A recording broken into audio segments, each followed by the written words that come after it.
Hi, I'm Toby Jack, and this is Ask Advantage.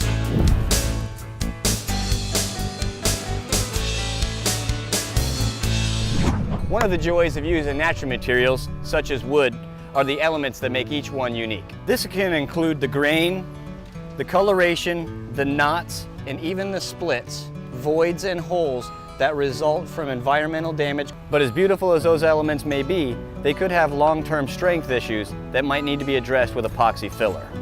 But as Steve K. from Blue Ridge, Georgia asks, how do I know when to use an epoxy fill and why?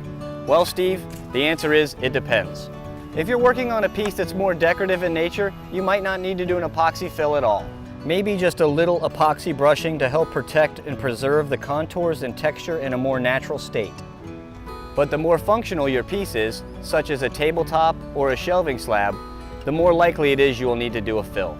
Because nobody wants to write a letter on a lumpy table, and nobody wants to set their wine glass on a table full of checks and voids. You may even want to use a colored epoxy such as red or this blue to bring a pop of color to your project and tie it into the room. Or you could always use black and help mask depressions in the wood and blend them into the grains. So in deciding on using a fill, you need to ask yourself, what's the intended purpose of this project? Is it decorative or functional? Does the structural integrity need to be preserved or enhanced? And do you want to create an additional design focal point within the wood itself?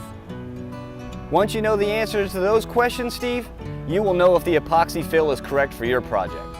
And of course, you can always head over to woodslabs.com for all your epoxy and colorant supplies, as well as a huge selection of wood slabs to fill your design needs.